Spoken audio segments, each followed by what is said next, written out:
A shadow falls, the black cat. Even the name sends shivers down your spine.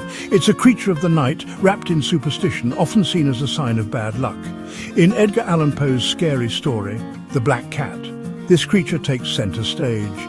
It becomes both a symbol and a trigger for one man's terrifying fall into madness. Poe cleverly weaves a story of psychological horror, leading us through the dark maze of a troubled mind. Our narrator, a man haunted by his own demons, tells us the horrifying events that led to his doom. For the very strange but very ordinary story I'm about to write, I don't expect anyone to believe me.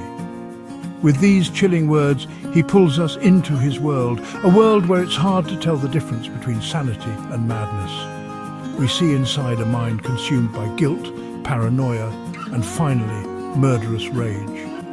Poe's masterful use of language, full of vivid images and a sense of coming doom, creates an atmosphere of unbearable tension. It leaves the reader scared, but also wanting to know the horrifying ending.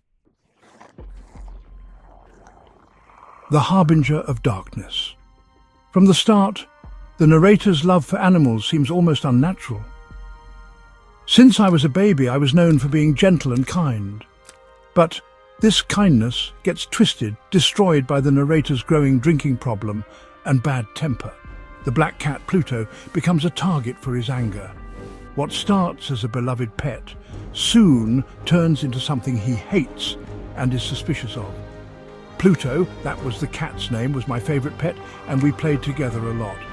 The narrator remembers their bond, a bond slowly broken by his inner turmoil. Alcohol fuels his rage, turning him into a cruel shadow of his former self.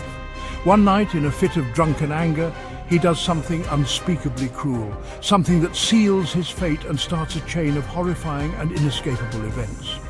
One night, coming home very drunk from one of my usual places, I thought the cat was avoiding me. His paranoia grows, fed by guilt and a creeping sense of dread. The black cat, once a symbol of friendship, becomes a symbol of his sins, a constant reminder of the darkness growing inside him. Domestic bliss turned sinister. The narrator's descent into madness isn't a sudden fall, it's a slow, painful slide into the abyss. His once happy home, a safe place shared with his beloved wife, becomes a place where his growing insanity festers. The air gets thick with unspoken tension, the comfortable silence replaced by the narrator's unpredictable outbursts and growing paranoia. Day by day, I became more moody, more irritable, less caring about other people's feelings. The change is painfully gradual, his true nature becoming more monstrous every day. His wife, once the focus of his love, becomes an unwilling victim of his increasing madness. Even in the safety of his home, the narrator can't escape his own internal hell. My problem grew worse because what problem is like alcohol?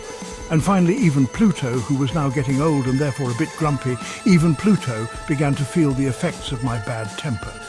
He puts his own self-hatred onto the cat, blaming it for the growing unease that fills his very being. The descent into madness. One terrible night, driven by a wicked mix of rage and drunken delusion, the narrator does something horrific. He traps the poor creature and, with a chilling lack of regret, kills it. I took a pocket knife from my waistcoat, opened it, grabbed the poor animal by the throat, and deliberately cut one of its eyes out. This act of cruelty is a point of no return for the narrator.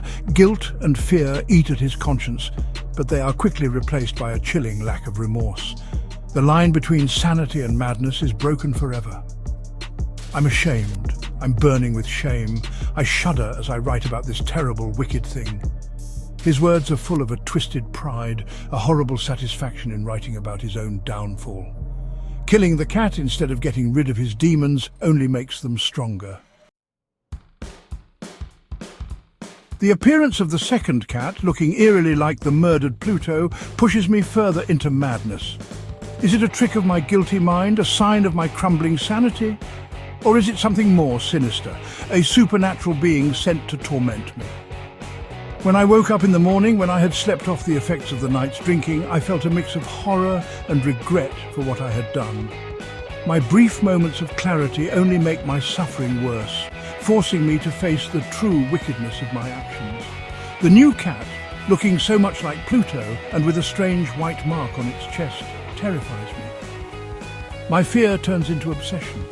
The cat, a living symbol of my guilt, a constant reminder of the darkness I can no longer escape. The walls close in. As my paranoia gets worse, so does my desperation to get away from the suffocating presence of the second cat.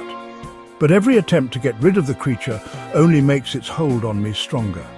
The cat becomes my constant companion, its presence both a torment and a grim fascination. The cat followed me down the steep stairs and nearly made me fall headlong in front of everyone. My world shrinks, the walls closing in as my grip on reality weakens.